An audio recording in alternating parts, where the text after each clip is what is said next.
Hello everyone, welcome to Saman Yapa YouTube channel. ඔයාට එදිනෙදා කතා බහේදී ඉතාම වැදගත් වෙන ඉංග්‍රීසි පැටර්න් එකක්, ස්පීකින් පැටර්න් එකක් කියලා දෙන්නයි මේ සූදානම් වෙන්නේ. ඔයා ඒ කියලා හිතලා මම දවල්ට යුවා. ඔයා එන්නේ නැති වෙයි කියලා හිතලා මම දොර වහලා නිදාගත්තා. ඔයා මට බනී කියලා හිතලා මම ඔයාට ඒ ගැන කිව්වේ නෑ. මේ වීඩියෝව මුල ඉඳන් අවසානයේ දක්වා ස්කිප් නොකර බලයි කියලා හිතලා මම මෙන්න මේ පාඩම ඔයාට දැන් කියලා දෙන්නයි සූදානම් වෙන්නේ.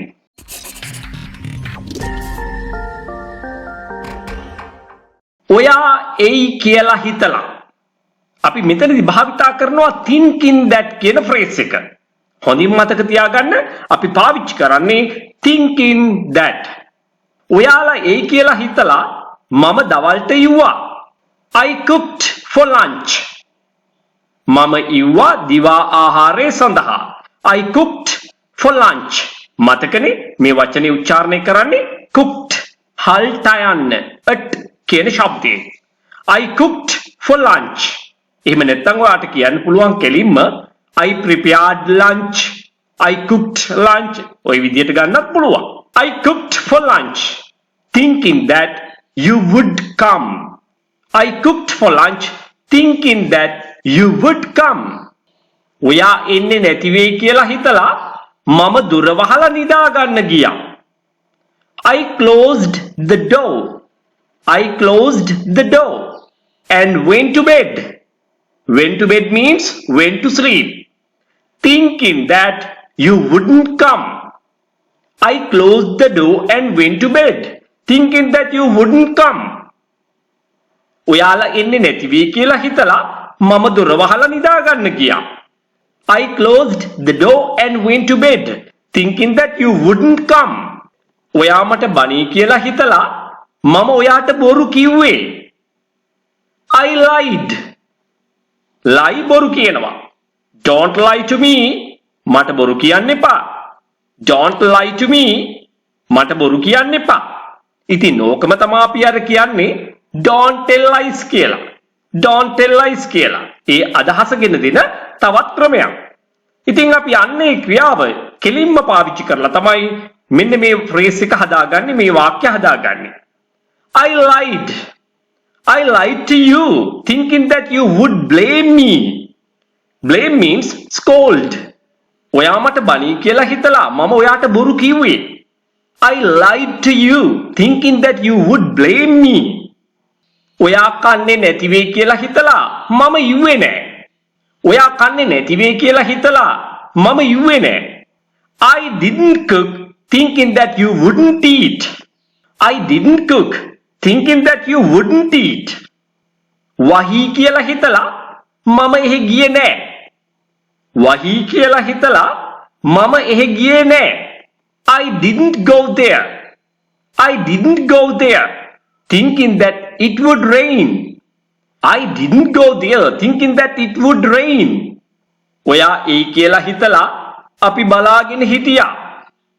ඔයා ඒ කියලා හිතලා අපි බලාගෙන හිටියා. We were waiting. We were waiting. Or we can say we were waiting for you thinking that you would come. We were waiting thinking that you would come. වහී කියලා හිතලා අපි අද වැඩට ගියේ නෑ. වහී කියලා හිතලා අපි අද වැඩට ගියේ නෑ. We didn't go to work today thinking that it would rain. We didn't go to work today thinking that it would rain. ඔහු මැරුණා කියලා හිතලා ඔවුන් පැනලා දිව්වා. ඔහු මැරිලා ඉන්නේ කියලා හිතලා ඔවුන් පැනලා දිව්වා. They ran away. Run away පැනලා දුවනවා, පැනලා යනවා. They ran away. ඔවුන් පැනලා ගියා. පැනලා දිව්වා. Thinking that he had died. ඔහු මැරිලා හිටියයි කියලා හිතලා. Thinking that he had died. They ran away thinking that he had died. ජීවත් වෙන්න අමාරුයි කියලා හිතලා ගොඩක් මිනිස්සු රට හැර යමින් ඉන්නවා. ජීවත් වෙන්න අමාරුයි කියලා හිතලා ගොඩාක් මිනිස්සු රට හැර යමින් ඉන්නවා. Many people are leaving the country thinking that it's difficult to live. Many people are leaving the country thinking that it's difficult to live. ඉංග්‍රීසියෙන් කතා කරන එක අමාරුයි කියලා හිතලා සමහර සිසුන් ඉගෙන ගැනීම අතහරිනවා. ඉංග්‍රීසියෙන් කතා කරන එක අමාරුයි කියලා හිතලා සමහර සිසුන් ඉගෙනීම අතහරිනවා. අන්න අපිට thinking that ඕන මුලට පාවිච්චි කරන්නත් පුළුවන්. මොකද මේක කතා ශෛලිය නිසා. Thinking that it's difficult to speak in English. Thinking that it's difficult to speak in English. Some students give up learning. Give up අතහරිනවා. Give up. ඔන්න ඔහොමයි කතා කරනකොට කියවෙන්නේ. Give up learning.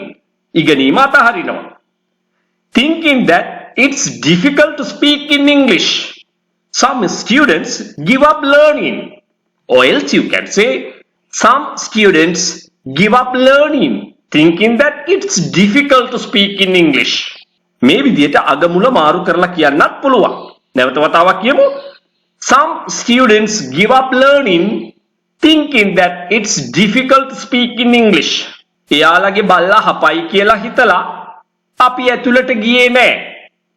ඒගොල්ලන්ගේ බල්ලා හපයි කියලා හිතලා අපි ඇතුළට ගියේ නෑ. Thinking that the dog would bite, we didn't go in. Thinking that their dog would bite, we didn't go in. ඔහුට දඬුවම් කරයි කියලා හිතලා ඔහු පැනලා ගියා. ඔහුට දඬුවම් කරයි කියලා හිතලා ඔහු පැනලා ගියා.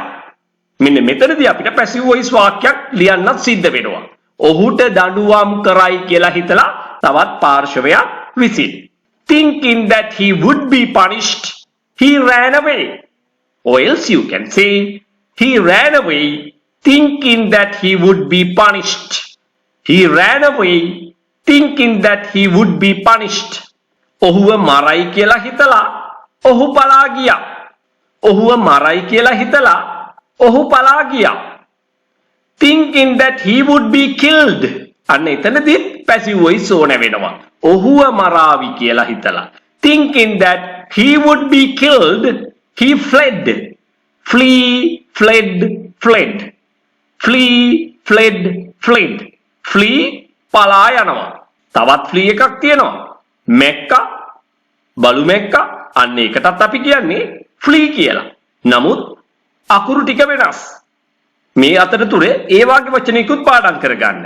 ඔහුව මරයි කියලා හිතලා ඔහු පලා ගියා. එතකොට අපි ඒක කියන්නේ කොහොමද? Thinking that he would be killed, he fled. ඔයා මොනවා හරි කන්න ගෙනේ කියලා හිතලා මම රැට ඉව්වේ නෑ. ඔයා මොනවා හරි කන්න ගෙනේ කියලා හිතලා මම රැට ඉව්වේ නෑ. Thinking that you would bring something to eat, I didn't cook anything for dinner. Thinking that you would bring something to eat, I didn't cook anything for dinner. ඔයා අද වැඩට යන්නේ නැති වෙයි කියලා හිතලා මම ඔයාව ඇහැරවැව්වේ නෑ. ඔයා අද වැඩට යන්නේ නැති වෙයි කියලා හිතලා මම ඔයාව ඇහැරෙව්වේ නෑ.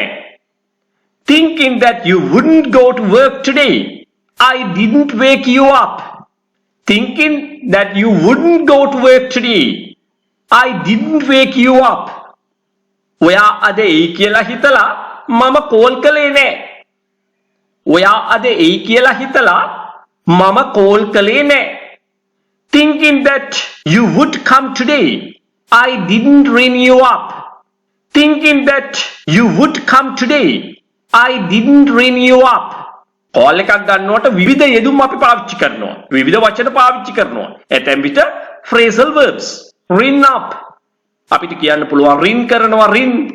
එහෙම නැත්නම් ring up. call, call up. phone, make a call. මෙන්න මේ වගේ යෙදුම් අපි පාවිච්චි කරනවා. Thinking that you would come today, I didn't ring you up. ඔහු මට උදව් කරන්නේ නැති වෙයි කියලා හිතලා. මෙතන නිවැරදි කරගන්න. ඔහු මට උදව් කරන්නේ නැති වෙයි කියලා හිතලා. මම ඔහුව මුණ ගැහෙන්න ගියේ නෑ. ඔහු මට උදව් කරන්නේ නැති වෙයි කියලා හිතලා මම ඔහුව මුණ ගැහෙන්න ගියේ නෑ. I didn't go to meet him thinking that he wouldn't help me. I didn't go to meet him thinking that he wouldn't help me. ඒගොල්ලෝ වැදගත් මිනිස්සු කියලා හිතලා අපි ඒගොල්ලන්ට කතා කළා. ඒගොල්ලෝ වැදගත් මිනිස්සු කියලා හිතලා අපි ඒගොල්ලන්ට කතා කළා. We spoke to them thinking that they would be decent people. We spoke to them thinking that they would be decent people. We spoke to them thinking that they would be decent people. ඔහු ඇයව විවාහ කරගනී කියලා හිතලා ඇය ඔහුට ගොඩාක් ආදරය කළා. ඔහු ඇයව විවාහ කරගනී කියලා හිතලා ඇය ඔහුට ගොඩාක් ආදරය කළා. She loved him a lot. She loved him a lot. Thinking that he would marry her. He would marry her. She loved him a lot. Thinking that he would marry her. ඔයා ලෑස්ති වෙලා ඇති කියලා හිතලා මම උදෙන්ම ආවා. ඔයා ලෑස්ති වෙලා ඇති කියලා හිතලා මම උදෙන්ම ආවා. Thinking that you would have been ready. I came early in the morning. Thinking that you would have been ready. I came early in the morning. මෙන්න මේ කියපු වාක්‍ය ටික මුල ඉඳන් නැවත නැවතත් නරඹන්න ශ්‍රවණය කරන්න. ඒ විතරක් ප්‍රමාණවත් වෙන්නේ නැහැ. ඔයා නිතර නිතර පුහුණු වීම කරන්න ඕනේ. පුහුණුව විතරයි වාට වැදගත් වෙන්නේ ඉංග්‍රීසි කතා කරන්න ගියපුවාම. You do remember practice makes you perfect. Practice makes you perfect. මෙන්න මේ වාගේ වීඩියෝ ඔයාට අප්ලෝඩ් කරපු ගමන් දැනගන්න නම් ඔයා channel එක subscribe කරලා තියාගන්න අමතක කරන්න එපා. ඔයාගේ වටිනා කාලයෙන් විනාඩි කිහිපයක් මේ වෙනුවෙන් ගත කළාට ඔයාට පාඩුවක් වෙන එකක් නැහැ. හේතුව ඉංග්‍රීසි භාෂාව ඉගෙන ගන්න වයස් ભેදයක් නැහැ. සමහර විට ඔයාට අවශ්‍ය නොවුනත් ඔයාගේ නෑදෑ හිත මිතුරෙක්ට එහෙම නැත්නම් ඒ අයගේ දුවල පුතාලට මේක වැදගත් වෙන්න පුළුවන්. ඒ නිසා ඔයාගේ වටිනා කාලයෙන් විනාඩි කිහිපයක් මේ වෙනුවෙන් කැප කරන්න කියලා කරන කාරුණික ඉල්ලීමත් එක්ක මගේ පන්ති පිළිබඳව කෙටි විස්තරයක් ඔබ වෙත ගෙන එනවා. ඔයා කොච්චර ඉගෙන ගත්තත් තාමත් ඉංග්‍රීසි කතා කරන්න බෑ නේද? ඔයා කරන්න ඕනේ ඉගෙන ගන්න ක්‍රමය වෙනස් කරන එක. සියලුම ව්‍යාකරණ ඔයා ඉගෙන ගත්තට ඉංග්‍රීසි තාමත් කතා කරන්න බැරි වෙන්නේ හේතුව ඒ සඳහා පුහුණුව අත්‍යවශ්‍ය වන නිසා. ඒ සඳහා ඔයා තෝරගන්න ඕනේ පිරිස අඩු පන්තියක්. මෙන්න මේ පන්තිය ඔයාට වඩාත් සුදුසුයි කියලා මම හිතනවා. 3 ශ්‍රේණියේ සිට 11 ශ්‍රේණිය දක්වා පාසල් යන දුවල පුතාලට ගෲප් ක්ලාස් එකකට සම්බන්ධ වෙන්න පුළුවන්. එක කණ්ඩායමක මම තියාගන්නේ 10 දෙනෙක් පමණයි උපරිම වශයෙන්. මාසෙකට පැය 8ක් උගන්වනවා රුපියල් 2000යි පන්ති ගාස්තුව. ඉන්ඩිවිජුවල් ක්ලාස් එකකට ඒ කියන්නේ තනි පුජ්‍යල පන්තියක් සඳහා පැය 8ක් වෙන් කරනවා ගාස්තුව රුපියල් 8000යි. මේ සියල්ලම මාර්ගගත ක්‍රමයට ඒ කියන්නේ ඔන්ලයින් ක්ලාසස් ක්‍රමයට තමයි පවත්වාගෙන යන්නේ. සාමාන්‍ය පෙළ විභාගයෙන් පසු ඒ වගේම මෙවර උසස් පෙළ විභාගයෙන් පස්සේ සිසුන්ට නේවාසිකව පුහුණුව ලබා ගන්න පුළුවන් දින 21ක්. මේකේ විශේෂතා ගොඩක් තියෙනවා. ආහාර පාන නවාතැන් පහසුකම් සමග සම්පූර්ණ ගාස්තුව ඔයා ගෙවන්න ඕනේ රුපියල් 85000ක් පමණයි. ඒ විතරක් නෙවෙයි පාඨමාලාව සාර්ථකව නිම කරන අයට ඒ අයගේ දක්ෂතා අගයමින් සහතික පත්‍රයක්ද නොමිලේම පිරිනැමෙනවා. වෙනත් කිසිදු මුදලක් අය කරන්නේ නැහැ. දැනටමත් විදේශගතව හෝ විදේශගත වීමට බලාපොරොත්තු වෙන සිටින අයට වැඩිහිටියන්ට විවිධ වෘත්තිකයන්ට ඒගොල්ලන්ටත් නේවාසික පුහුණු පාඨමාලාව සඳහා සම්බන්ධ වෙන්න පුළුවන්.